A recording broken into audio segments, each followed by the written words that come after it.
প্রিয় দর্শক, আপনাদের সকলকে স্বাগত জানাচ্ছি বিএসআরএম মুক্ত বাক অনুষ্ঠানে। আমাদের আজকের আলোচনার বিষয় অর্থনীতির রাজনীতি। আপনারা জানেন যে অর্থনীতির উপরিকাঠামো হচ্ছে রাজনীতি, আবার রাজনীতির অপরিহার্য অঙ্গ হচ্ছে অর্থনীতি। অর্থনীতি বিশ্লেষণ করে দেশের রাজনৈতিক পরিস্থিতি কি সেটা অনেকটা বিশ্লেষণ করা যেতে পারে, আবার অর্থনীতির ভেতর দিয়ে রাজনীতির ম্যানিফেস্টেশনটা বা প্রকাশটা কোন দিকে হচ্ছে সেটিও বিশ্লেষণ করা যায়। যেহেতু নির্বাচন কেন্দ্রিক রাজনীতি শুরু হয়ে গেছে, নির্বাচন কেন্দ্রিক হিসাব নিকাশ শুরু হয়ে গেছে, ফলে সেই নির্বাচনে শেষ মুহূর্তে মানুষকে ভোটের যে মূল চালিকা শক্তি, যা মানুষকে প্রণোদনা দেয় সে কোন দিকে ভোট দেবে, তার পেছনে অবশ্যই অর্থনৈতিক ইস্যু যুক্ত থাকে। তাই আমরা অর্থনীতির রাজনীতি নিয়ে আলোচনা করছি। আলোচনা করবার জন্য স্টুডিওতে আমাদের আমন্ত্রণে সাড়া দিয়ে এসেছেন আওয়ামী লীগ নেতা রাশেক রহমান, আপনাকে স্বাগত জানাচ্ছি। বাংলাদেশ জাতীয়তাবাদী দল বিএনপির কেন্দ্রীয় কার্যনির্বাহী কমিটির সদস্য রয়েছেন শেখ রবিউল আলম, আপনাকে স্বাগত জানাচ্ছি। এবং দুজনের মাঝখানে রয়েছেন ডিবিসি নিউজের সম্পাদক জায়েদুল আহসান পিন্টু, আপনাকেও স্বাগত জানাচ্ছি। দুজন রাজনীতিকের মাঝখানে একজন সাংবাদিক, কারণ আমরা মনে করি যে সাংবাদিকতা end of the day politics, এবং কিন্তু সাংবাদিকরা মানে মিথ্যার পলিটিক্সটা করেন না, তারা সত্যটা তুলে ধরে রাজনীতিটাকে প্রভাবিত করার চেষ্টা করেন। কিন্তু এনিহাও তারা, আর এখন তো বাংলাদেশে বড় রাজনৈতিক দলগুলো সাংবাদিক সংগঠন থাকে, বিএনপিতে দুভাগে বিভক্ত, সেটা তার একটা বড় প্রমাণ। যাই হোক, আমরা অর্থনীতি রাজনীতি আলোচনা করতে চাই।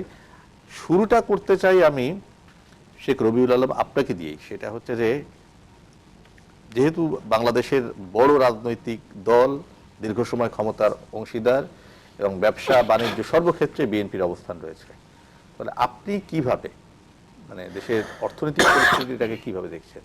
কারণ সাম্প্রতিক সময়ে প্রথম আলো একটা জরিপ করেছে কিছুদিন আগে, সেই জরিপে দেখা যাচ্ছে যে 70% বেশি মানুষ তারা এই মুহূর্তের অর্থনৈতিক পরিস্থিতিতে সন্তুষ্ট। এই সন্তুষ্টিটা যদি কেউ সুফল ভোগে তাহলে তো ক্ষমতাসীন দল হবে। ফলে আপনি কিভাবে দেখেন? ধন্যবাদ আপনাকে, ধন্যবাদ চ্যানেল 24 এর দর্শকদেরকে। হ্যাঁ, রাজনীতি অর্থনীতির রাজনীতি আর কি।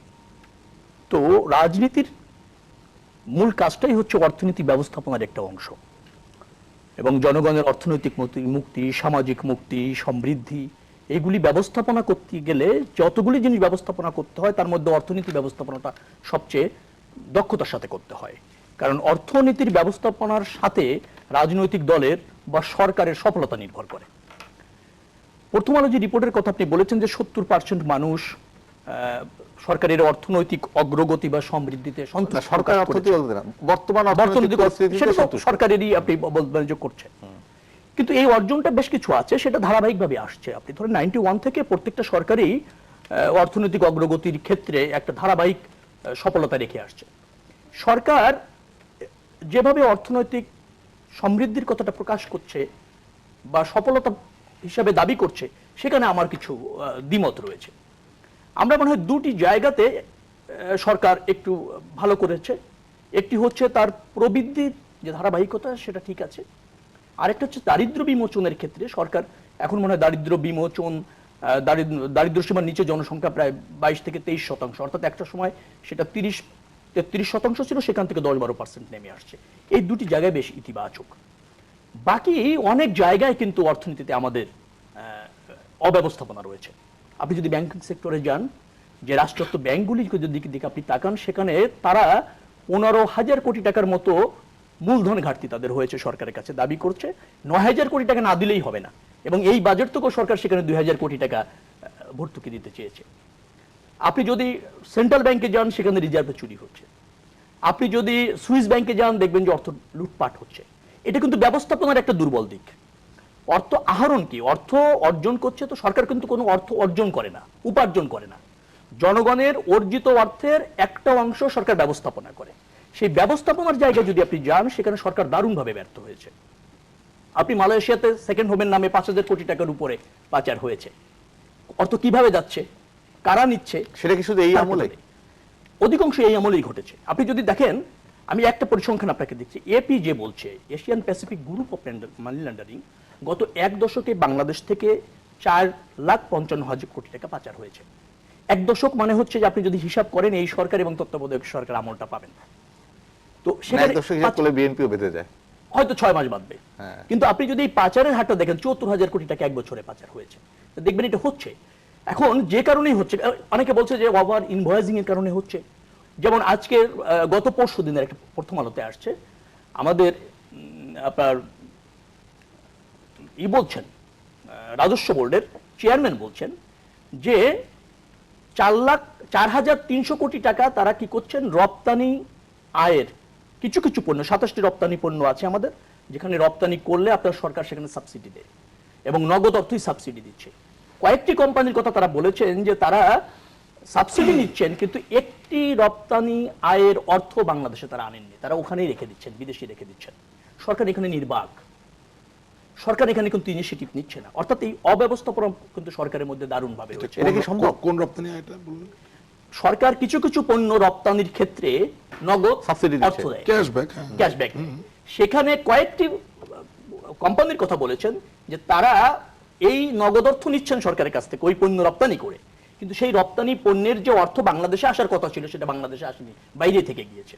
এটা কি সম্ভব? কারণ হ্যাঁ, এটি আপনি বলেছে আজ গত পরশুদিনের প্রথম আলো পড়বেন, রাজস্ব বোর্ডের চেয়ারম্যান নিজে বলেছে। আমি আমার বক্তব্য শেষ করে আপনি বলেন। তারপর আরেকটা সূচকের কথা আমি বলছি। শেষ করুন। ধরেন 1,08,000 কোটি টাকা ব্যাংক থেকে লুটপাট হয়েছে খেলাপি ঋণের নামে। আগে ধরেন রাষ্ট্রীয়ত ব্যাংকের কথা আমি বলেছি, বেসিক ব্যাংক বলেন, এখন কৃষি ব্যাংকও তার মধ্যে অন্তর্ভুক্ত হয়েছে। আপনি যদি দেখেন গত পরশুদিনের রিপোর্ট আছে যে সেখানে কৃষি ব্যাংক থেকে ফেয়ার অরিয়ন্স নামে একটা গ্রুপ 260 কোটি টাকা নিয়ে গেছে, কৃষি ব্যাংকের মধ্যে চলে আসছে। আবার আপনি যদি আরেক কয়েকটা সূচকের দিকে তাকান, যেমন আপনি ধরেন আমরা যে পরিবেশ বান্ধব মানে ব্যবসা বান্ধবের যে সক্ষমতা, ব্যবসা বান্ধব পরিবেশ। একটু ঘুরে আসতে চাই, কারণ আমাদের সময়ের দিকে খেয়াল রাখতে হবে। হয়তো সব ইস্যু এই অল্প সময় কভার করা যায় না, কিন্তু যে ইস্যুগুলো আপনি তুলেছেন তার কিছু কিছু জবাব আমি রাশেক রহমানের কাছ থেকে শুনতে চাই। একটা হচ্ছে উনি একটা শুরু, কিন্তু উনি বিএনপি নেতা হলেও উনি দুটো পজিটিভ পয়েন্ট দিয়ে শুরু করেছে। একটা হচ্ছে প্রবৃদ্ধি দারিদ্র বিমোচনে তিনি সরকারের সাফল্যের কথা বলছেন, কিন্তু আর্থিক খাত ব্যবস্থাপনার ক্ষেত্রে সরকারের মিসম্যানেজমেন্টের কথা বলছেন, ব্যাংকের ক্ষেত্রে দুরবস্থার কথা বলেছেন, এবং সাম্প্রতিক সময় আমদানি রপ্তানির নামে মানি লন্ডারিং এর যে কথা সেটাও প্রশ্ন তুলেছেন। সেই ব্যাপারে আপনি কি মনে করেন? এই অভিযুক্ত গণমাধ্যমের যে রিপোর্ট, আমি সাংবাদিক হিসেবে যদি বলি, এই অভিযুক্ত মিথ্যা নয় বলেই গণমাধ্যমের রিপোর্ট বলছে। আপনাকে ধন্যবাদ। প্রথমত ক্যাশব্যাকের ক্যাশ ইনসেন্টিভ যেটাকে বলা হয় সেটার ব্যাপারে রবিউল সাহেবের যে দাবিটি, এটা তাত্ত্বিক এবং প্রায়োগিকভাবে সম্ভব নয়। কারণ ক্যাশ ইনসেন্টিভ নিতে গেলে এলসি পারফর্ম করার পরে আপনার যে রপ্তানি আয় আসবে সেটার উপর নির্ভর করে আপনি 5% বা 10% ক্যাশ ইনসেন্টিভ পাবেন। সুতরাং কোনো কোম্পানি তার রপ্তানি আয় যদি দেশে না আনে তাহলে তিনি ক্যাশ ইনসেন্টিভটা পাবেন না, পেতে পারেন না। তো এখানে একটু বোধহয় উনি নিশ্চয়ই ইচ্ছা করে করেন, এটা আমি বিশেষ করতে চাই। ওনার এখানে একটু আন্ডারস্ট্যান্ডিং। এনবিআর এর চেয়ারম্যানের বক্তব্য গতকালকের প্রথম আলো প্রকাশিত বক্তব্য, আপনি দেখে নেবেন। আপনার কথা শুনে তো আমি কথা বলতে পারি না, আমাকে বলতে দেন। এনবিআর এর চেয়ারম্যান সাহেব সঠিক কথাই বলেছেন। এখন আপনি কোট করছেন সেটা বেঠিক হতে পারে, আমি তো এনবিআর চেয়ারম্যান সাহেবকে এখানে পাচ্ছি না। সুতরাং আমি আপনাকে এটা জনগণের আপনার মধ্য দিয়ে জানিয়ে দিতে চাই যে আপনি যা দাবি করছেন তা সঠিক নয়, সেটা যেই বলে থাকুক। কারণ আমার এক্সপোর্ট ইনকাম যদি ঘরে না আসে তাহলে আমি কাউকে ক্যাশ ইনসেন্টিভ দিব না, এটা জাস্ট ইম্পসিবল। আর ক্যাশ ইনসেন্টিভের কেলেঙ্কারির কথা যদি আমরা বলি তাহলে এখানে পিন্টু ভাই আছেন, রাহুল রাশেদ আছেন, ওনারা ক্লারিফাই করতে পারবেন। গণমাধ্যম শক্তিশালী আজকে।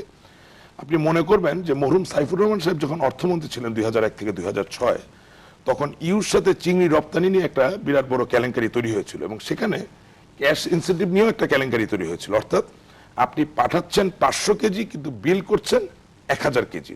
শুধু তাই না, সাইকেল প্রস্তুতকারী যে শিল্প তখন ছিল সেখানেও ক্যাশ ইনসেন্টিভ নিয়ে একটি কেলেঙ্কারির সৃষ্টি হয়েছিল। ক্যাশ ইনসেন্টিভ নিয়ে যে কেলেঙ্কারি, এটি আসলে 2001 থেকে 2006 সালে দানা বাঁধে, এবং সুখের ব্যাপারটা হচ্ছে যে 2008 থেকে আজ অবধি ক্যাশ ইনসেন্টিভ নিয়ে ওইভাবে কোনো কেলেঙ্কারি গণমাধ্যমে আসেনি আমার জানা মতে। তবে হ্যাঁ, এই জায়গায় আপনি সাপ্লিমেন্ট করতে পারেন, পিন্টু ভাই সাপ্লিমেন্ট করতে পারেন, বাট ক্যাশ ইনসেন্টিভের যেই কি বলে বাগদাদের 40 চোরের যেই ঘটনা, এটা মোটামুটি জামাত ইসলামী বিএনপি সরকার থেকে শুরু হয়। হাওয়েভার আমি আসলে এই জায়গায় একটা প্রশ্ন আছে, সেটা হচ্ছে জামাত ইসলামী বিএনপি সরকার যদি করে থাকে, এটা তো এই আমলে সেটা জাস্টিফাইড না, জাস্টিফাইড না। তো আমি তো বললাম ক্যাশ ইনসেন্টিভ নিয়ে এখন হচ্ছে না, ওনার ক্লেমটা রং। উনি যেভাবে ক্লেমটা করছেন দ্যাট ইজ নট কারেক্ট। বাংলাদেশের কোনো ব্যবস্থাকে আপনি 100% নিখুঁত এটা আমি দাবি করছি না, আমি তো অবাস্তববাদী মানুষ না, আমি তো এই দেশেরই মানুষ। কিন্তু উনি যেদিকে ইঙ্গিত করছেন সেই ঘটনাটা ঘটছে না। সুতরাং এখানে আরো বিশ্লেষণ গভীরে ঢোকার ব্যাপার আছে, এবং আমি মনে করি বাংলাদেশের রপ্তানিকারকরা বাংলাদেশের জন্য এখন যা করছেন এটা সত্যিকার অর্থে গর্বের, এবং এখানে আমাদের একটা সুখের জায়গা থাকাই উচিত, না হলে বাংলাদেশ এত দূর আগাতে পারতো না। সুতরাং অযাচিত ভাবে আমি টেলিভিশনে আসলাম, আসতেই পারি বলে আমি একটা কথা বলে দিলাম, দিস ইজ নট কারেক্ট। আমার মনে হয় বিবেকের কাছে আমাদের একটা দায়বদ্ধ থাকা দরকার। বাট আমি একটু কনস্ট্রাকটিভ জায়গায় যেতে চাই। কখনোই আমি কোনো ব্যাংকের লোপাট হওয়া বা চুরি হওয়াকে অস্বীকার করি না, এই ঘটনাগুলো তো ঘটেছে। কিন্তু এটাও বাস্তবতা যে এই লোপাট হওয়া বা এই চুরি হওয়ার সাথে এটি কি বিচ্ছিন্ন কোনো ব্যাপার? এই লোপাট চুরি হওয়ার যে সংস্কৃতি, যেটা 1980-র দশক থেকে শুরু হলো, সেটাকে মিটিগেট করার জন্য যাদের ভূমিকা রাখার দরকার ছিল তারা কি ভূমিকাগুলো রেখেছেন কিনা? সো এই যে একটি দানব, এটা কালে কালে সময়ে সময়ে বিভিন্ন প্রকারে প্রকৃতিতে ছোবল মারছে, এবং যারা ক্রিমিনাল তাদেরকে কোনো দলের ব্যক্তি না বলে তাকে যদি ক্রিমিনাল হিসেবে আপনি চিহ্নিত করেন, তাহলে শুধুমাত্র একে আপনি দমন করতে পারবেন। যখনই আমরা সস্তা জনপ্রিয়তা পাওয়ার জন্য একজন অন্যায়কারীকে কোন একটা দলের সাথে লাগিয়ে দিচ্ছি, তখনই দেখা যাচ্ছে সামহাউ অর দি আদার এই জিনিসগুলো একটা শরবত বা ডাইলিউটেড স্টেটে চলে যাচ্ছে।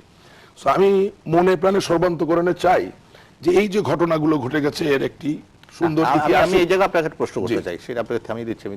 সেটা হচ্ছে যে ধরেন যে ধর্ষণের সঙ্গে ছাত্রলীগ যুক্ত সেই ছেলেটা ধরা পড়েছে, পুলিশের হাতে গেছে, ঘটনা ঘটতেই পারে, অ্যাকশনটা হচ্ছে কিনা সেটা দেখার বিষয়। বিশ্বজিৎ হত্যাকাণ্ডের সঙ্গে সরকার দলীয় লোকজনের সংশ্লিষ্ট এসে তারা শাস্তি পেয়েছে। যদিও আমরা হাইকোর্টের রায় দেখে কষ্ট পাই যে ছবিতে দেখা যাচ্ছে 6-7 খুন করছে, 2 কি করে ফাঁসি হয়, বাকিরা কি করে ছাড়া পায়, সে প্রশ্ন তোলা যেতে পারে, কিন্তু কোর্টের রায় সবার জন্য শিরোধার্য, এটা নিয়ে অ্যাপিল করা যেতে পারে। এটা তোলা যায় না, এটা তোলা যায় না, আমি বলি কেন তোলা না না 111 অনুচ্ছেদ আমি বলছি বাধ্য, সবাই মানতে পারবে, সে তো বটে, কিন্তু তারপরে তুলতে পারবেন না, কেন পারবেন না একটু আমাকে বলতে দেন, আল্লাহ তাআলা আমাকে ক্ষমা করুক। না না আমি শেষ করি। তারপরও এটার ভিতরে ব্যবস্থা হচ্ছে, বিচার তো হচ্ছে, তাই না? কিন্তু এই ব্যাংকিং খাতের কথা আপনি যে বললেন, এত বছর এত সরকার আসলো, কেন হচ্ছে না? এই সরকার তো 8 বছর চলে গেল। ব্যাংকিং খাতে যে কেলেঙ্কারিগুলো হয়েছে সেগুলোর প্রত্যেকটি ব্যাপারে মামলা রুজু করা হয়েছে এবং ব্যবস্থা নেওয়া হচ্ছে। বাট প্রবলেমটা এত কমপ্লেক্স এবং জটিল যে আপনি মোটা দাগে একজনকে গ্রেপ্তার করলেন, জেলে পুরে দিলেন, অন্তরীণ করে রাখলেন, আর সমস্যার সমাধান হয়ে গেল, সেভাবে কিন্তু হবে না। কেমন? আমি ডেস্টিনির একটা ছোট উদাহরণ আপনাকে দিই। ডেস্টিনি কিছু সম্পদ কিনেছে, সম্পদটা রয়েছে। ডেস্টিনির একটা গ্রুপকে যখন আপনি জেলে বেঁধে রেখে দিচ্ছেন, তখন যেটা হচ্ছে এই সম্পদটাকে আপনি লিকুইডেট অর্থাৎ বিক্রি করতে পারছেন না। তার মানে কি, যে এমন একটা ব্যবস্থাপনা এখানে আনতে হবে, বুদ্ধিদীপ্তভাবে কাজটা করতে হবে, যাতে যারা ভুক্তভোগী তারা তাদের টাকা পায়, একই সাথে যারা অন্যায় করেছেন তাদের যাতে শাস্তি হয়।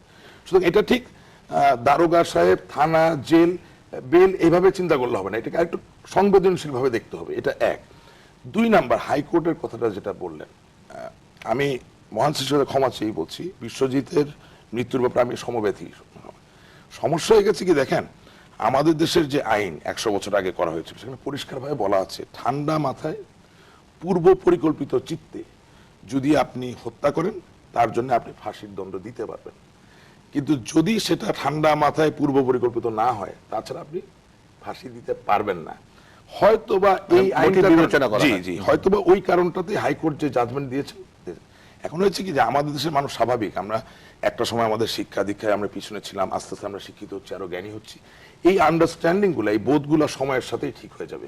তবে সবচেয়ে যে বড় কথাটা দাদা আমার যেটা বলার দরকার, আওয়ামী লীগ সরকার, বঙ্গবন্ধু কন্যা জননেত্রী শেখ হাসিনা, তার সবচেয়ে বড় সাফল্য হচ্ছে, এটাকে যদি বিজ্ঞান এবং অর্থনীতির সংমিশ্রণে আমরা এক্সপ্রেস করতে চাই, সেটা হচ্ছে তিনি এই জাতিসত্তার ভিতরে সেলফ পারপিচুয়েটিং মার্কেট অথবা সেলফ পারপিচুয়েটিং ইকোনমি, এই যে ধারণাটা, এটা তৈরি করতে পেরেছেন। অর্থাৎ আমি বিদেশের সহযোগিতার উপর নির্ভরশীল থাকবো না, আমি আত্মনির্ভরশীল হব এবং দীর্ঘমেয়াদীভাবে, দীর্ঘস্থায়ীভাবে আমি আমার অর্থনীতিকে পরিচালিত করতে পারবো।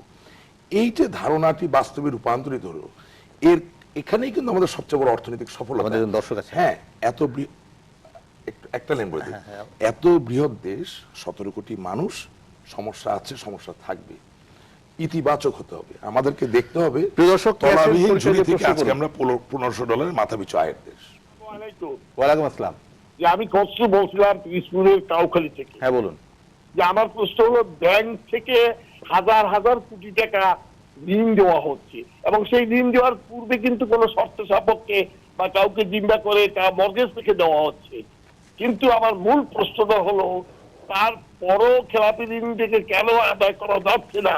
তাহলে কি আমরা বলতে পারি, প্রশ্ন রাখতে পারি যে ব্যাংকিং সেক্টরে এই হাজার হাজার কোটি টাকা লুটপাট বা হাজার হাজার টাকা নিয়ে যাচ্ছে এবং তা আদায় করা সম্ভব হচ্ছে না, সম্প্রতিকালে বলা হচ্ছে।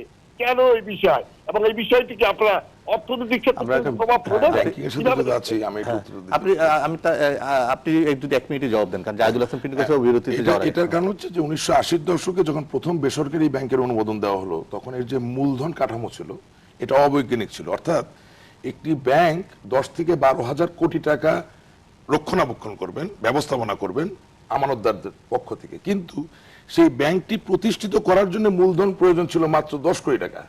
অর্থাৎ ওই যে 1980-র দশকে যারা এই ব্যাংকগুলো স্থাপন করলো, তারা দেখলেন 10 কোটি টাকা দিয়ে আমার হাতে 10,000 কোটি টাকা আছে, সুতরাং এখানে তো এটাই হওয়ার কথা ছিল। সূচনাটাই হয়েছে অনেক ব্যাড নোট। কিন্তু বর্তমানে যেসব ব্যাংক দেওয়া হচ্ছে তাদের সকলের মূলধন হচ্ছে 400 কোটি টাকা, 500 কোটি টাকার উপরে, যার দরুন এই যে আনুপাতিক হারে দায়িত্ব নেওয়ার যে ব্যাপারটা, এটাতে একটা ভারসাম্য এসেছে। সুতরাং ইতিহাসের পাতায় যেই চক্রান্ত নির্ভর ত্রুটিগুলো আমরা দেখতে পারি, তাকে সংশোধন যদি করতে হয় আমাদেরকে কিছু ড্রাস্টিক অ্যাকশন নিতে হবে। কিন্তু ড্রাস্টিক অ্যাকশন নিতে গেলে যেটা হবে যে তফসিলি ব্যাংকের অ্যাক্টিভিটি চলে যাবে ব্যবসার বাইরে, এবং সেখানে সমস্ত দেশের স্থিতিশীল অবস্থা হয়ে যাবে অস্থিতিশীল। আমরা একটু বিরতি- সুতরাং হঠকারী কিছু করা যাবে না। জাহিদুল হাসান সমস্যাকে পিন্টু চিহ্নিত করতে হবে। একবার বিরতির কাছাকাছি চলে এসেছি, আপনাকে অনেকক্ষণ ধরে। সরি, আমি কি বিরতির পরে আসবো? না না না, আপনি শুরু করে দিন। না, আমার স্পেসিফিক কোনো প্রশ্ন আছে আপনার? না না, প্রশ্ন হচ্ছে যে এই যে দুজন অর্থনৈতিক পরিস্থিতি নিয়ে আলোচনা করছিলেন এবং ব্যাংকিং খাত নিয়ে দেখেন, আলোচনা করলেন, হ্যাঁ। আপনি কি মনে করেন যে আলোচনায় আসলে প্রথমে আমি বাস্তব একটু পরিস্থিতি ক্ষমা চেয়ে নিই, আমি অর্থনীতিবিদ নই, হ্যাঁ? সাংবাদিকতা করি, ওনারা রাজনীতি করেন, ওনারা রাজনৈতিক যার যার অবস্থান থেকে কথা বলছেন। দুজনের কথাই কিছু সত্যি আছে, আমি দুজনের কথাই সত্যি পাচ্ছি। ওনার ব্যবস্থাপনাগত ত্রুটির কথাও যেমন, আর উনি উন্নয়নের যে বর্ণনা দিলেন কিছু, সেটাও। এখন আমি আমার অবস্থান থেকে যেটা দেখি, ধরেন 28-29 বছর তো হলো এই প্রফেশনে। এখন এটা ফ্যাক্ট যে যদি আমি উন্নয়নের সূচকগুলো দেখি, ইন্ডিকেটরগুলো যদি দেখি, বাংলাদেশের উন্নতি হয়েছে। আপনার মাথাপিছু গড় আয় কি 1466 জি। ডলার বলেন, মানুষের গড় আয়ু 71 বছর 6 মাস হয়ে গেছে। আপনার শিশু মৃত্যুর হারও কমেছে, মাতৃ মৃত্যুর হারও কমেছে, আমার স্বাস্থ্যেরও উন্নতি ঘটেছে, পারচেজিং পাওয়ারও বেড়েছে। কিন্তু সবই ফ্যাক্ট, এটা কিন্তু অস্বীকার করার উপায় নেই। উন্নয়নগুলো দৃশ্যমান। আবার যদি বলেন যে হ্যাঁ, এই দেশের সামরিক স্বৈরাচাররা তো দীর্ঘদিন ক্ষমতায় ছিল, ধরেন স্বাধীনতার 25 বছর পর্যন্ত এই 5%ও ক্রস করতে পারিনি আমার প্রবৃদ্ধির হার। কিন্তু আপনি দেখবেন 96 থেকে 2017 ক্রমান্বয়ে কিন্তু পলিটিক্যাল গভর্নমেন্ট এটা আপনার এখন এটা 6.5% বোধহয় ক্রস করছে। এগুলো কিন্তু উন্নয়নের সূচকের কথা বলছি। এখন যদি বলেন পাশাপাশি এই যে ব্যাংকের বিষয় আসলো, হ্যাঁ, এটাও আমরা দেখি ব্যবস্থাপনাগত ত্রুটি যেখানে আছে। আমি আজকেই একটা রিপোর্ট দেখে আসছিলাম, এটা কালকে হয়তো পাবেন আপনারা। এই যে বেসিক ব্যাংকের কথা বললেন না, এই বেসিক ব্যাংকের যে এটা তো লুটপাট, যেটা অর্থমন্ত্রী নিজে স্বীকার করেছেন যে হোমরা চোমরারা জড়িত, কিছু করতে পারছে না। আর এখন যে তদন্ত কমিটি হলো 56টা, আজকে 5টা রিপোর্ট জমা পড়েছে। 5টা রিপোর্টে আপনার বেসিক ব্যাংকের চেয়ারম্যানের নাম্বার দিয়ে দেওয়া হয়েছে, যেটা বাংলাদেশ ব্যাংকের প্রতিবেদন আবার তার নাম ছিল। তো এখন এই জায়গাটাই হলো আপনার সমস্যাটা। এখন আমি যে এতক্ষণ যে বললাম যে উন্নয়ন হয়েছে, এই উন্নয়নটা আরো বাড়তো যদি আপনার ওই জায়গাগুলো ঠিক থাকতো। তাহলে এখন যদি আমি বলি যে আমার মাথা পিছু আয় 1466 ডলার, এটা সরকারের সাফল্য, কিন্তু এটা হয়তো 1600 হতে পারতো। উনি হয়তো বলবেন যে এটা তো ক্রমান্বয়ে বাড়ছে, আমার বক্তব্য বলে এটা আরো বাড়তো। আবার উনি বলবেন যে উনি যেটা বলছেন কি 2000 গত এক দশকে 4 লক্ষ কোটি টাকা পাচার হয়েছে। 55,000 আপনার এই ডাটা আমি 2004 সাল থেকে দিতে পারবো। 2004 সাল থেকে যখন দিব, ওই সংখ্যাটা আরো বাড়বে, তখন দেখবেন আবার বিএনপি ওটার ভাগে পড়ে যাচ্ছে। তার মানে আপনার এগুলো বাজেটের আকার যেমন বাড়ে, অঙ্ক তো বাড়বেই। হ্যাঁ, আপনার আগে 10 টাকা আয় করলে 2 টাকা যদি দুর্নীতি হতো, 20 টাকা আয় করলে 4 টাকা 5 টাকা দুর্নীতি হয় ধরেন। তার মানে আপনি বলবেন যে 4 টাকা দুর্নীতি হচ্ছে, আর আপনার ওই দিকেও তো বাড়ছে। সব দিক দিয়ে যেমন বাড়তে, ফিগার তো বাড়বে। এখন এই ফিগার বাড়াটা আপনি চেষ্টা করলে, ওই জায়গায় যদি আপনার ম্যানেজমেন্ট ঠিক থাকতো, ওই ঘুরে ফিরে আসবে আপনার ওই যে সুশাসন। এটা আপনার এই ওয়ার্ল্ড ব্যাংকের শব্দ, খুব সুন্দর 1989 এই শব্দটা আমাদের উপরে চাপিয়ে দিয়েছে, কিন্তু এটা তো ফ্যাক্ট। আপনি যদি গুড গভর্নেন্স না থাকে। আমরা বিরতিতে যাব, তার আগে একটা ছোট্ট প্রশ্ন করতে চাই। যখন মার্কিন যুক্তরাষ্ট্রের অর্থনীতি গ্রো করেছে, যখন যুক্তরাজ্যের অর্থনীতি গ্রো করেছে, তাদের পরিস্থিতি, বা ভারতের অর্থনীতি গ্রো করেছে, বড় বড়, বা চীনের ব্যাপারটা একটু আলাদা, কারণ চীনের একটা কমিউনিস্ট রেজিমেন্টের ভিতর দিয়ে এসছে। ডেমোক্রেটিক যে প্রসেস, সেই সব জায়গায় কি উন্নয়নকালে প্রচুর পরিমাণে সুশাসন ছিল? না দেখেন, তুলনামূলক যদি করেন আপনার ওখানে আইনের শাসন আমার চেয়ে ভালো অবস্থানে ছিল। অবস্থানে ছিল। দর্শক, আমরা একটা বিরতিতে যাই, বিরতি বা ফেরত এসে বাকি আলোচনা করবো, থাকুন আমাদের সঙ্গে। দর্শক, আবারও স্বাগত জানাচ্ছি বিএসআর এর মুক্তবাক অনুষ্ঠানে। আমরা আলোচনা করছিলাম অর্থনীতি রাজনীতি নিয়ে সাংবাদিক জায়েদুল আহসান পিন্টু, বিএনপি নেতা শেখ রবিউল আলম এবং আওয়ামী লীগ নেতা রাশেদ রহমানের সঙ্গে আমরা আলোচনা করব। তবে তার আগে সর্বশেষ চ্যানেল 24 যে সংবাদ শিরোনামগুলো রয়েছে সেগুলো একটু দেখে নেব। সালমান শাহর মৃত্যু নিয়ে বোমা ফাটালেন মামলার দ্বিতীয় আসামি। ভিডিও বার্তায় বললেন, আত্মহত্যা নয়, হত্যা করা হয়েছিল জনপ্রিয় নায়ককে। সালমান শাহ আত্মহত্যা করে নাই, সালমান শাহ খুন হয়েছে। আমার হাজবেন্ড এটা করাইছে আমার বাইরে দিয়ে।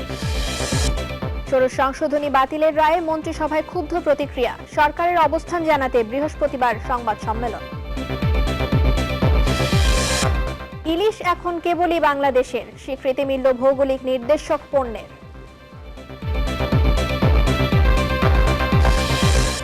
নিয়মিত হতে শুরু করেছে হজ ফ্লাইট। এখনো ভিসার জন্য পাসপোর্টই জমা দেয়নি নিবন্ধিত 48টি এজেন্সি। আমরা কতগুলো পত্রিকার অনলাইন দেখে নিতে চাই। যেমন আমাদের হাতে এখানে রয়েছে প্রথম আলো। প্রথম আলো সংবাদ শিরোনাম দেখতে পাচ্ছি যে তুফানের মতো তুফান কর্মী দরকার নেই, ওবায়দুল কাদের বলেছেন। সালমান শাহ খুন হয়েছেন আমি দাবি রুবির, সেপ্টেম্বরে ঢাকায় আসতে পারেন সুষমা স্বরাজ। আমরা সমকালীন সংবাদ শিরোনাম দেখতে পাচ্ছি পেঁয়াজের পাইকারি দর বেড়েছে কেজিতে 16 টাকা।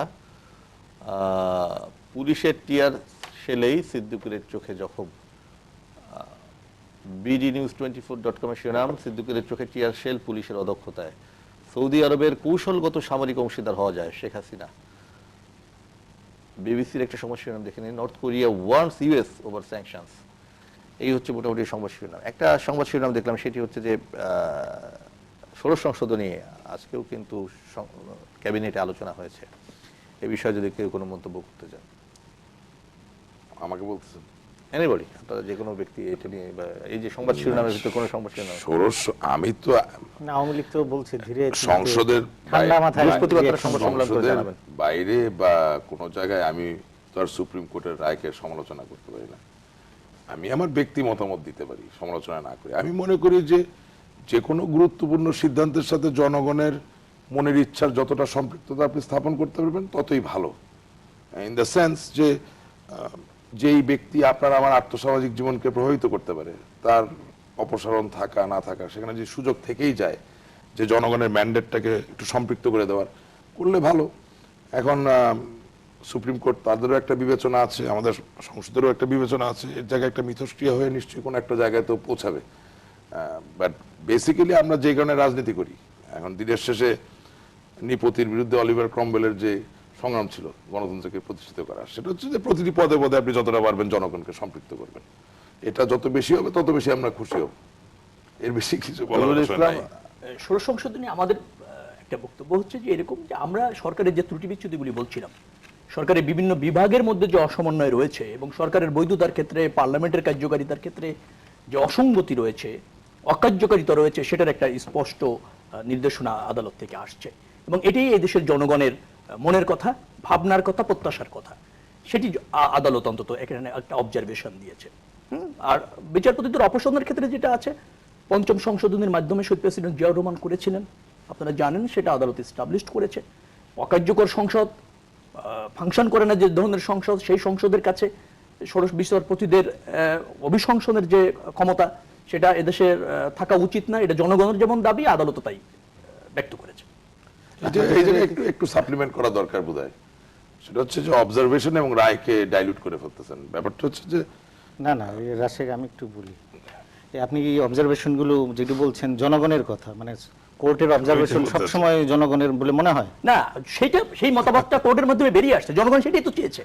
বাংলাদেশের জনগণ, আমি আপনাকে বলি, বাংলাদেশের জনগণ গতটা নির্বাচন নিয়ে, বাংলাদেশের জনগণ, আমি এক সেকেন্ড, বাংলাদেশের জনগণ যে বলছে যে পার্টিসিপেটরি নির্বাচন ছাড়া গণতন্ত্র প্রতিষ্ঠিত হয় না, এটা তো কোর্টের বলতে হবে। পার্টিসিপেটরি নির্বাচন ছাড়া যে সংসদ কার্যকর হয় না এবং ওই সংসদের প্রতি মানুষের আস্থা থাকে না, সেটাই তো জনগণের কথা, আমাদের কথা।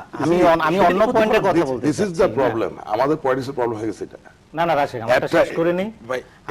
আমিটা শেষ করি, আমি 1 মিনিট। আমি বলছি যে এই কথাগুলো, হ্যাঁ, সংসদ অকার্যকর, এটা নিয়ে আমার কোর্টে কেন আপনি দোহাই দিয়ে কথাটা বলছেন, কোর্ট এটা বলছে, কোর্ট তো জেনারেল জিয়ারে আপনার ঠান্ডা মাথার খুনি বলছে, আপনি কি ওটাও মানেন?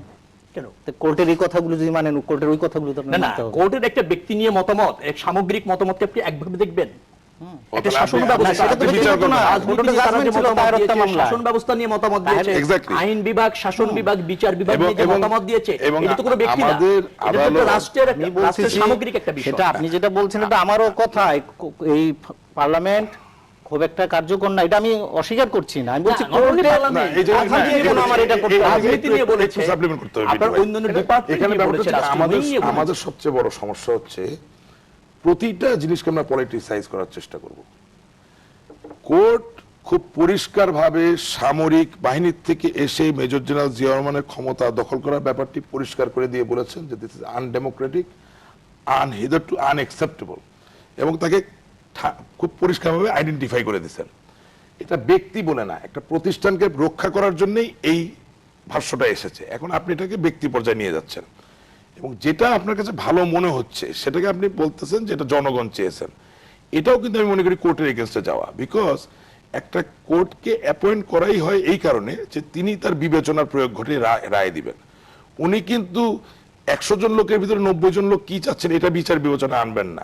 আইন কিন্তু অন্ধ। আপনি কিন্তু এই কথাটার মধ্য দিয়ে আইনের যে সার্বভৌমত্ব এটাকে খর্ব করছেন। না, না, আপনি ভুল And ব্যাখ্যা as a করছেন। politician, আপনি ভুল নিশ্চয়ই আমি ভুল ব্যাখ্যা ব্যাখ্যা করছি করছেন, আপনার কাছে। ভুল ব্যাখ্যা আমাকে কথা শেষ আমি করতে দেন। বলছি, আমার কথাটাই As a- আপনি বলছেন, as a আমার কথা politician, এক বাক্যে বলতে দেন, একটু আপনি আমাকে বলছেন। শেষ করতে দেন। আমার আপনি তো বলেছেন, বক্তব্যটা আপনি হচ্ছে বলতে যে দেন। জনগণের মত নিয়ে কোর্ট দিয়েছে তা না। ভাই, আমি বলছি কোর্টের যে জনগণের মনের কথা observation-টা, বলেছে। সেইটাই হচ্ছে আচ্ছা। বাংলাদেশের জনগণের মনের কথা। আপনি জনগণের মনের কথা এত ব্যাপকভাবে কিভাবে পড়তেছেন আমি তো বুঝতে পারতেছি না। যেখানে আমরা কোর্টের রায়ের জায়গাটাই ঠিকমতো পরিষ্কার করে উপস্থাপন করতে পারি না, অথবা ক্যাশ ইন্টারভিউ করা ঠিকমতো বলতে পারি না, সেখানে আপনি 17 কোটি মানুষের মনটা পড়ে ফেললেন। This is not fair, this is not correct. আপনি বলতে পারেন যে আপনার মতে সুপ্রিম কোর্ট যে রায় দিয়েছে সেটা ঠিক অথবা বেঠিক, সেটা আপনার ব্যাপার, আপনার ব্যক্তিগত ব্যাপার। বাট আপনি জনগণের চাওয়ার সাথে এর সম্পৃক্ততা না, না, করার কোনো জনগণের তো সুযোগ নেই। প্রতিবাদ আচ্ছা, রয়েছে, আচ্ছা, জনগণের আমি- চাওয়া রয়েছে। আচ্ছা, আপনি কেন জনগণকে আচ্ছা, আমি অস্বীকার একটু এই করছেন? জায়গাটা- আপনি বললে জনগণের আমি একটু 17 কোটি লোকের আচ্ছা, কথা হবে, আমি বললে হবে না, সেটা তো না। আমি একটা জায়গায় আসি, এইভাবে আসি, হয়তো আপনি একমত আপনি হবেন। যখন বলবেন 17 কোটি ডোনাল্ড জনগণের- ট্রাম্প তার অভিবাসন আইনে যখন কিছু পরিবর্তন আনলেন, আপনি জানেন যে মার্কিন যুক্তরাষ্ট্রের একটি কোর্ট সেটাকে নাল এন্ড ভয়েড করে দিয়েছে। শুধু তাই না, আপনি এটাও জানবেন যে যুক্তরাজ্যে যখন ফাঁসির বিধান ছিল, একসময় ছিল, মানে বিহেডিং এর বিধান ছিল, এবং সেখানে ক্লেমেন্সি দেওয়ার ক্ষমতাটা অর্পিত ছিল হচ্ছে ল মিনিস্টারের উপর, তার আগে ছিল রানীর উপরে। সেটাকেও চ্যালেঞ্জ করে কোর্টে একটা বিতর্ক হওয়ার পরে পুরো ক্ষমতাটা আসলো সংসদের কাছে। অর্থাৎ যুগ যুগ ধরে বিভিন্ন ইস্যুতে আদালত এবং সংসদ যারা আইন প্রণয়ন করেন তাদের ভিতরে বিভিন্ন রকম ইতিবাচক নেতিবাচক মিথস্ক্রিয়া হয়।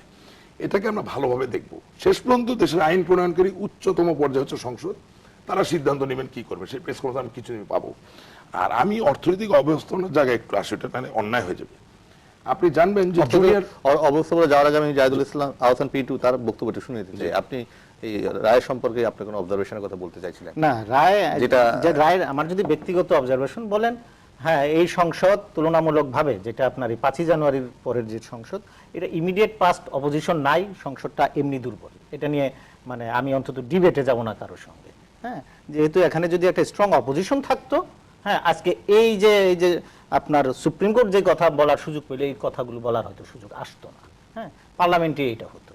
তো এখন যে কারণে আমি বলছি যে ঘুরে ফিরে কিন্তু যে গুড গভর্নেন্স আছে, গুড গভর্নেন্সের আরেকটা অন্যতম আপনার উপাদানও হলো আপনার এই পার্টিসিপেটরি ইলেকশন। তারপরে আপনার ধরেন জবাবদিহিতা। হ্যাঁ, সরকারের জবাবদিহিতা কোথায় থাকে? জনগণের কাছে।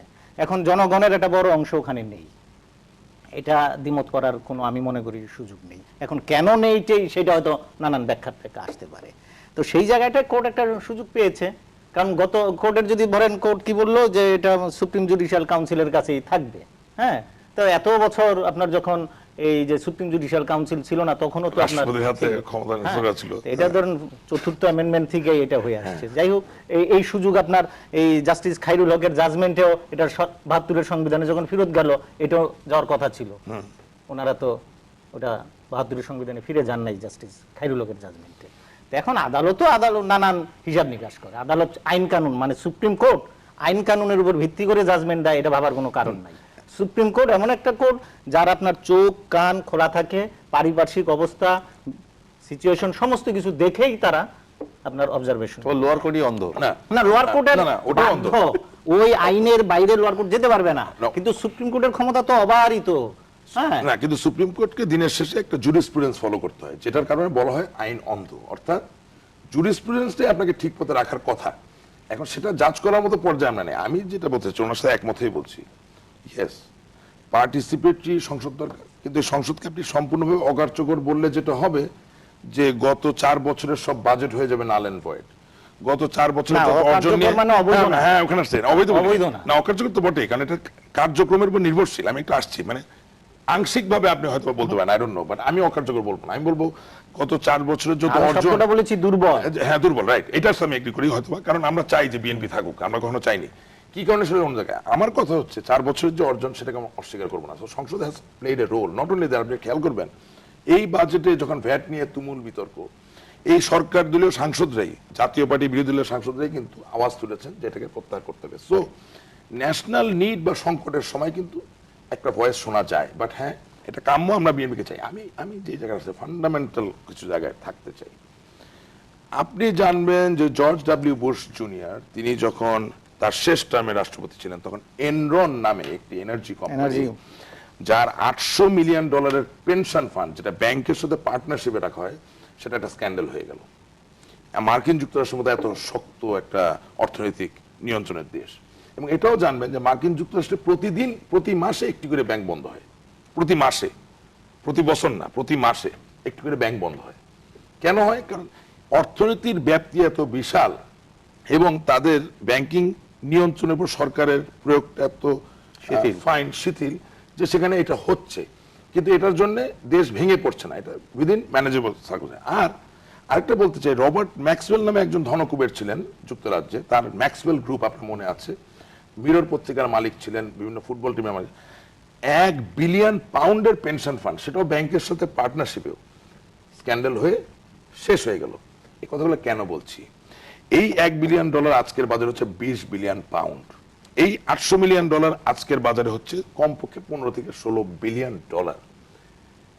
অব্যবস্থাপনা দুটি কারণে হয়। একটা হচ্ছে আপনি ইচ্ছুকভাবে অবস্থান করছেন, একটা হচ্ছে আপনার সম্যক ধারণা নেই, আর 3 নম্বর হচ্ছে প্রতি জাতিগোষ্ঠী জনপদে কিছু দুষ্টু লোক থেকে যায় যারা প্রতিনিয়ত খুঁজে কোথা থেকে তারা তাদের লাভটা খুঁজে পায়। এটাকে ঐক্যবদ্ধভাবে সুচিহ্নিত করার মধ্য দিয়ে মোকাবেলা করতে হবে। এটা কোনো শুধুমাত্র কোনো দলের মধ্যে নিহিত নয়। আর অর্থনীতি যখন বড় হয় তখন এত ডিমেনশনে বড় হয়, 3 ডিমেনশন না 4 ডিমেনশন ভাবে বড় হয়, যে সবসময় হয়তো বা যেই পরিমাণ সবটাই দেখা যায়। প্রশ্ন করুন। আসসালামু আলাইকুম, আমি ডাক্তার আশিকুর রহমান তালুকদার বলছিলাম। হ্যাঁ বলুন। জি, আমি একটু আগে বলতে চাচ্ছিলাম যে এই যে ষোড়শ সংসদে নিয়ে যে তর্ক হচ্ছে, বিভিন্ন দল তাদের মতামত রাখতে চাচ্ছেন। আমি একটা জিনিস বলতে চাচ্ছি যে তত্ত্বাবধায়ক সরকারের পরপরই যখন ওই 111 সময় শেখ হাসিনাকে গ্রেপ্তার করছিলেন প্রধানমন্ত্রীকে, তখন বিএনপির অনেকেই খুশি হয়েছিলেন, ইয়ে করছেন। কিছুদিন পরে দেখা যাও খালেদা জিয়াকেও গ্রেপ্তার করা হলো। হ্যাঁ, এই জন্য আমার মনে হয় এগুলো নিয়ে তর্ক না করে এই জিনিসটা সংসদের উপরেই থাকা উচিত। অভিশংসন ক্ষমতা সবসময় সংসদের, কারণ জনগণের ভোটেই তারা নির্বাচিত হন এবং জনগণের নির্বাচিত প্রতিনিধিদের হাতেই ক্ষমতা সবসময় থাকা উচিত। আর রেজাল্ট ভাইকে একটা কথা বলবো যে সবসময় যুক্তিগত কথা বলেন ভাই, একে অন্যের উপর এভাবে দোষ দিয়ে লাভ নেই, ঠিক আছে? আর রাশেক ভাইকে ধন্যবাদ, উনি একটা আপনি আমাদের আশিকুর রহমান তালুকদার যেটা বলতে চাচ্ছে না, এটা আমাদের দুজনের জন্য শিক্ষণীয় এই কারণে যে রেজাউল ভাইয়ের দল বিএনপিকে যদি ক্ষমতায় যেতে হয়, রবিউল ভাই, শেখ রবিউল, হ্যাঁ রবিউল সাহেব, ওনাকেও যদি ক্ষমতায় যেতে হয়, বিএনপি যদি ক্ষমতায় যেতে হয়, সংসদের মধ্য দিয়ে যেতে হবে। সুতরাং এমত অবস্থায় এমন কোন স্টেটমেন্ট বা এমন কোন কাজে খুশি হওয়া উচিত না যেটা আসলে সত্যিকার অর্থে সংসদকে ছোট করে ফেলে। এর থেকে বেশি তারাও যখন বিরোধী দলে যাবে তখন যেন এমন কোনো পরিস্থিতি না হয়। এটাও মনে রাখা দরকার যে বাংলাদেশ পাকিস্তান নামীয় কোনো রাষ্ট্রের মতো রাষ্ট্র নয় যেখানে একটি দুটি রায়ের মধ্য দিয়ে কোনো ধরনের অঘটন আপনি আশা করতে পারেন। মনে হচ্ছে একটি গোষ্ঠী বড্ড খুশি এবং আনন্দিত অবস্থা আছে, তারা হয়তো বা মনে করছেন যে আমরা এই রায় পেয়েছি, এর মধ্যে দিয়ে বোধহয় কোনো একটা জায়গায় আমরা পৌঁছাতে পারবো। I must caution, this is not correct. আপনারা কি এরকম কোনো কিছু প্রত্যাশা করছেন? এই রায় কি বিএনপি কে কোনো পলিটিক্যাল সুবিধা দিয়েছে? বিএনপি কে কোনো পলিটিক্যাল সুবিধা দেওয়ার জন্য এই রায় বিএনপি প্রত্যাশা করেনি। আমি যে কথাটা বলছিলাম যে বেশ কিছু অবজারভেশন দিয়েছে কোর্ট। দর্শক যেভাবে বললেন, দর্শক একচোখা দৃষ্টিতে দেখেছেন। রায় বলেছে কিন্তু সংসদ সার্বভৌম না। রায় বলছে এবং অবজারভেশন বলছে যে সার্বভৌম হচ্ছে জনগণ, দ্বিতীয়ত হচ্ছে সংবিধান। আইন বিভাগ হচ্ছে বিচার বিভাগ এবং নির্বাহী বিভাগের মধ্যে সংসদ হচ্ছে আইন বিভাগ। কারণ সংসদ সার্বভৌম না, এই কারণে না, সংসদ সদস্যরা ক্যাবিনেট অথবা সরকার দল দ্বারা একভাবে নিয়ন্ত্রিত হয়। ওখানে কোনো মেম্বার অফ পার্লামেন্ট স্বাধীনভাবে মত দিতে পারে না বিধায় সংসদকে কিন্তু সার্বভৌম বলেনি এই কোর্ট। এক। দ্বিতীয় যে জায়গাটা রয়েছে, উনি বলছেন যে জনগণের কাছে দায়বদ্ধতা রয়েছে সরকারের। হ্যাঁ, ক্যাবিনেটের কাছে ক্যাবিনেট দায়বদ্ধ থাকবে, মেম্বার অফ পার্লামেন্টের কাছে মেম্বার অফ পার্লামেন্টের দায়বদ্ধ থাকবে জনগণের কাছে। আর অ্যাপিলেট বিভাগের যে কাজটা সেটা হচ্ছে যে তিনটি বিভাগ তার সীমার মধ্যে থেকে কাজ করবে। অ্যাপিলেট বিভাগ কেবলমাত্র নির্দেশ দেবে যে সংসদ ঠিকভাবে এবং তার আওতাভুক্ত মধ্যে থেকে সে আইন প্রণয়ন করছে কিনা, ফাংশন করছে কিনা, সেটাই ছিল রায়।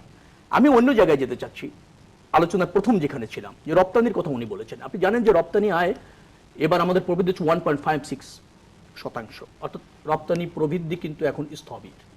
আপনি রেমিটেন্সের যে প্রবৃদ্ধি যদি বলেন, রেমিটেন্স সেটাও কিন্তু নেতিবাচক। আপনি ব্যক্তি খাতে যদি দেখেন, ব্যক্তি খাতে বিনিয়োগ স্থবির, কাজ করছে না, কর্মসংস্থান একেবারে বাজে অবস্থা। এই রকমের একটা অবস্থাতে দিয়ে সরকার যে প্রবৃদ্ধির কথা বলেছে আগামী বাজেটে, সেটা অবান্তর এবং এটা প্রবঞ্চনামূলক বলে মনে হয়েছে। অনেকে এটা বিরোধিতা করেছেন, IMF করেছেন, বিশ্বব্যাংক করেছেন, ADB করেছেন, সবাই করেছেন। আপনি সূচকের যে কথাগুলি বলছেন, হ্যাঁ, দুই একটি জায়গায় যেমন সরকার সফল হয়েছে, কিন্তু শত শত জায়গায় সরকার ব্যর্থ হয়েছে।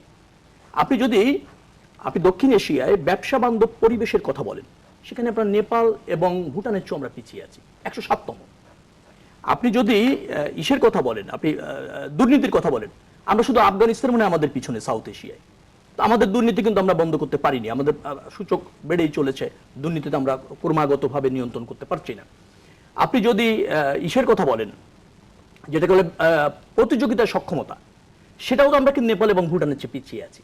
আপনি যদি মানব সম্পদ উন্নয়নের কথা বললেন, আমরা 146তম, আমরা কিন্তু মানব সম্পদ উন্নয়ন করতে পারছি না, স্কিল জনসংখ্যা তৈরি করতে পারছি না। 76 লাখের মতো আমাদের বেকার, শিক্ষিত এবং অশিক্ষিত বেকার রয়েছে। তো এইরকম একটা পরিস্থিতির মধ্যে দিয়ে কিন্তু আমাদের আপনার অর্থনীতি যাচ্ছে, রাষ্ট্র ব্যবস্থাপনা যাচ্ছে। রাষ্ট্র ব্যবস্থাপনা কত দুর্বল আমি আপনাকে একটা উদাহরণ দিলে আপনি বুঝবেন। বাংলাদেশের ব্যাংকের রিজার্ভ যখন চুরি হলো, আপনি দেখবেন পৃথিবীতে সবচেয়ে বড় রিজার্ভ হচ্ছে চীনের, $3,500 বিলিয়ন। সেকেন্ড হচ্ছে জাপানের, $1,200 বিলিয়ন মতো। তারপরে ভারতের মানে $370 বিলিয়ন। আমাদের যখন চুরি হয় তখন আমাদের $28 বিলিয়ন ছিল, এখন তো $30 বিলিয়ন, 31-30 খরচ করেছে। কিন্তু যারা হ্যাকাররা, তাদের দৃষ্টি পড়লো $27 বিলিয়ন দিকে। এত বড় বড় রিজার্ভের দিকে কিন্তু তাদের দৃষ্টি যায়নি। কারণটা কি? কারণটা হচ্ছে যে নিশ্চয়ই এই রিজার্ভ সংরক্ষণে যাদের দায়িত্ব রয়েছে তারা এর সাথে যুক্ত হতে পারে, অথবা আমাদের সংরক্ষণ ব্যবস্থার মধ্যে ত্রুটি রয়েছে। তো এখন এই ধরনের একটা শাসন ব্যবস্থা ব্যাংকিং খাতে যখন থাকে, এই ধরনের একটা ম্যানেজমেন্ট যখন থাকে, তখন টোটাল রাষ্ট্র ব্যবস্থার এবং রাষ্ট্রের অর্থনীতি ঝুঁকির মধ্যে থাকে। এটা হলো এক। দ্বিতীয় আরেকটা কথা উনি বলেছেন, সেটা কি বলেছেন? বিশ্বজিতের কথা বলেছেন। বিশ্বজিতের রায়ের ব্যাপারে হাইকোর্ট কি বলেছে? হাইকোর্ট কিন্তু যে কারণটি আশিক ভাই বলেছেন সেটি বলেনি। হাইকোর্ট বলেছে এখানে যে ময়নাতদন্তের ডাক্তার ছিলেন তিনি এবং যে তদন্ত কর্মকর্তা ছিল, এই দুজনের গাফিলতি রয়েছে, তাদের মধ্যে আইনগত ব্যবস্থা নিক। এখন এই আসামিরা কি তাদের আত্মীয় হন? আত্মীয় হন না। সরকার দলীয় লোক হওয়ার ফলে এই ময়দান তদন্তের রিপোর্ট এবং তদন্ত কর্মকর্তা প্রভাবিত হলেও তো হতে পারে, জনমনে এই আশঙ্কা তো থাকতেও পারে, আমার মধ্যেও থাকতে পারে। অর্থাৎ আপনি এই রায়টাকে যে হাইকোর্টের যেটা বলছেন যে অ্যাটেম্প টু মার্ডার যদি ঠান্ডা মাথায় হয়, আদালত কিন্তু তা বলেনি। একটা জায়গায় আরেকটা বাক্য দিয়ে আমি শেষ করবো, উনি অনেক বলেছেন, সেটি হচ্ছে যে গড় আয়ের কথা উনি বলেছেন। গড় আয় বেড়েছে, কিন্তু জীবনযাত্রার ব্যয় অনেক বেড়েছে, সঞ্চয় তো সেভাবে বাড়ছে না। আপনি 42,000 কোটি টাকা বাংলাদেশের প্রত্যেকটা মানুষের গড়, আপনার ঋণ, আপনার এই অবস্থার মধ্যে আমরা আছি। দ্রব্যমূল্যের দাম যেভাবে বেড়েছে, সেটা তো আপনি কিভাবে করবেন? 55 টাকা চাউল, 18 টাকার চাউল, আপনি 170 টাকার গরুর মাংসের কেজি আছে, যাবেন 520 টাকা। আপনি জীবনযাত্রার বিদ্যুতে যান, 3 টাকা যে বিদ্যুতের ইউনিট ছিল, সেটির দাম আসলে 10 টাকা। সময় শেষে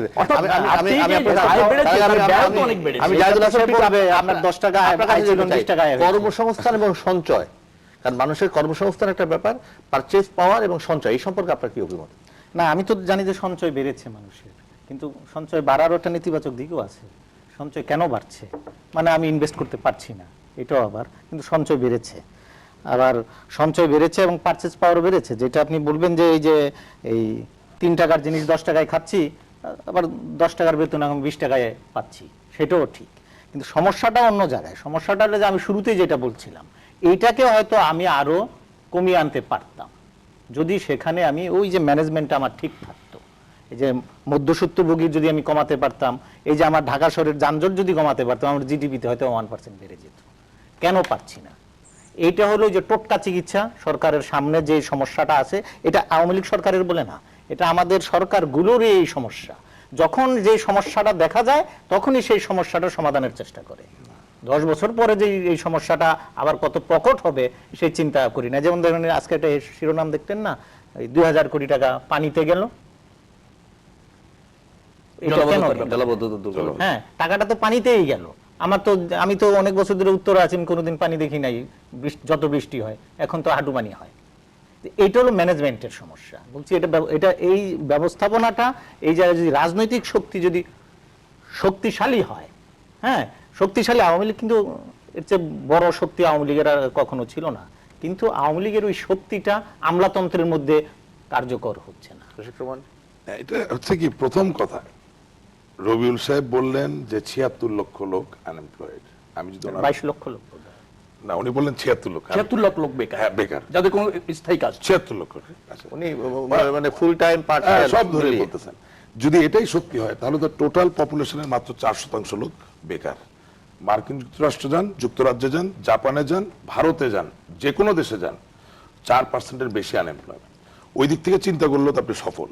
আমি কোন ইন্ডিকেটর নিয়ে কথা বলবো আসলে এটা আমার বিরুদ্ধে যায় কিনা সেটা চিন্তা করে বাংলাদেশের বর্তমান এই অবস্থায় যদি ওনার ভাষ্য অনুযায়ী 4% লোক বেকার হয়ে থাকে তাহলে ধরতে হবে অর্থনীতি ইতিবাচক ভাবে চলছে। তবে 4% আমরা রাখতে চাই না, এটাকে শূন্যে নিতে চাই, তাই হবে। আপনার সাথে আমি এক জায়গায় একমত যে ভালোর কোনো শেষ নাই। 1466 1600 হতে পারতো, 1700 হতে পারতো, কিন্তু বাস্তবতা কি? আপনি যখন অর্থনৈতিক গ্রোথ মডেল নিয়ে হিসাব করে দেখেন পাবেন আপনি। আপনি যখন অর্থনৈতিক গ্রোথ মডেল নিয়ে কাজ করবেন তখন যেটা হবে কিছু জিনিস আপনি হিসাবে নেবেন। যেমন ধরেন আমরা অনেক সময় বলি যে এডিপি পুরোপুরি বাস্তবায়িত হলো না কেন, এটা কারণ একটাই যে আপনার অর্থনীতি যেই হারে বাড়ছে বা আপনি যেই হারে বরাদ্দ দিতে পারেন সেই হারে আপনার যন্ত্রের স্কেলেবিলিটি হয়তো ইনশিওরড না। স্কেলেবিলিটি না থাকলে কিছুটা কম লক্ষ্য অর্জন হবে। এগুলো part and parcel of life. এটা নিয়ে আপনি কমপ্লেন করবেন, সমাধান করবেন, সামনে আগাবেন, কিন্তু এটাকে আপনি ক্রিটিসিজমে নিতে পারবেন না যে সরকার is not working, the country is not moving forward. এটা হচ্ছে এক। আর পার্চেসিং পাওয়ারের কথা যেটা বললেন, আসলে রবিউল ভাইয়ের সাথে আলাপ করাটা একটু কঠিন হয়ে যাবে একটা জায়গায় গিয়ে, যেটা পিন্টু ভাই বলতেছেন পার্চেসিং পাওয়ার ইন্ডেক্স, পার্চেসিং পাওয়ার প্যারিটি বলে একটা কথা আছে। পার্চেসিং পাওয়ার প্যারিটি যদি আপনি হিসাবে নেন তাহলে আজকের দিনের মানুষের ভোগ করার বা ক্রয় করার যে শক্তি তা আজ থেকে 20 বছর আগের তুলনায় অনেক অনেক বেশি। এই বিষয়ে কোনো সন্দেহ তৈরি হবে না। এবং আপনার যে আয়, সেই আয়ও বেড়েছে, একই সাথে আপনার ভোগ্য পণ্যের যে মিক্স, অর্থাৎ আপনি কি কি জিনিস ভোগ করছেন, এর সংখ্যা কি, সেটাও কিন্তু বেড়েছে। এখন অর্থনীতিতে এটাও পড়ানো হয় যে ইনফ্লেশন কখনো, মুদ্রাস্ফীতি কখনো খারাপ কিছু না যতক্ষণ পর্যন্ত যিনি ভোক্তা বা যিনি মার্কেটের অবস্থানকারী একজন মানুষ তিনি যতক্ষণ পর্যন্ত ভোগ করতে পারবেন। সমস্যা হচ্ছে রবিউল ভাই ওই কি বলে সাহিত্যিকের মতো করে যদি মুদ্রাস্ফীতিকে দেখেন তাহলে তো কোনোদিনও আপনি ভালো হতে পারবেন না। কারণ মুদ্রাস্ফীতি হবে এ সত্য বাঙালির জন্য, এ সত্য উত্তর আমেরিকার জন্য, এ সত্য এশিয়ার যে কোনো দেশের জন্য। সুতরাং প্রাকৃতিক কিছু ঘটনাকে এনে একটা গঠনমূলক সিদ্ধান্ত উদ্দেশ্য থাকবে এটাকে নিয়ন্ত্রণে রাখা। এখন প্রশ্ন নিয়ন্ত্রণে রাখছি কিনা, যেহেতু সামওয়াট নিয়ন্ত্রণে আছে, কেন থাকবে না? এই জন্যই পার্চেসিং পাওয়ার প্যারিটি ইন্ডেক্সে দেখা যায় যে বাঙালির যে এই জায়গায় দেখা যায় যে বাঙালির যে $1466 এবং তার বিনিময়ে আপনি যেটুকু ইউটিলিটি পান তার তুলনায় পৃথিবীর অন্য কোন দেশে ওটা হবে $3000 সমান। অর্থাৎ উই আর কন্ট্রোলিং ইনফ্লেশন, আমরা মুদ্রাস্ফীতি নিয়ন্ত্রণ করছি। ধন্যবাদ জনাব রাশেক রহমান। শুধু একটা কথা বলতে পারি, যত সমস্যা এখানে সব সমস্যার সমাধান হয় একভাবে, লেখাপড়া, জ্ঞান চর্চা। ধন্যবাদ রাশেক রহমান, শেখ রবিউল আলম, জাহিদুল হাসান পিন্টু। এই আলোচনাটা একটা হ্যাঁ শেষ হয়ে গেল।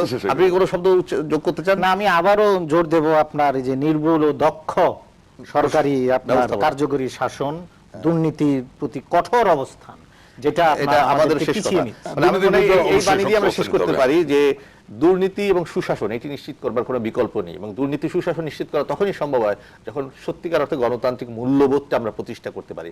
মূল্যবোধ প্রতিষ্ঠা কাজ একা সরকারের দায়িত্ব না, সব রাজনৈতিক শক্তির কাজ এবং নাগরিক সরকারের সমাজের প্রধান দায়িত্ব। তবে সরকার এটা স্টিয়ারিং এ থাকে। তবে steering আপনাদের এ মনে থাকে। রাখা দরকার আমরা প্রত্যাশা করি যে কি দেশ এর রেখে ভেতর দিয়েই গিয়েছিলেন। অর্থনীতি রাজনীতির অর্থনীতি মানুষের কল্যাণে প্রবাহিত হবে। প্রিয় দর্শক, সবাই ভালো থাকবেন।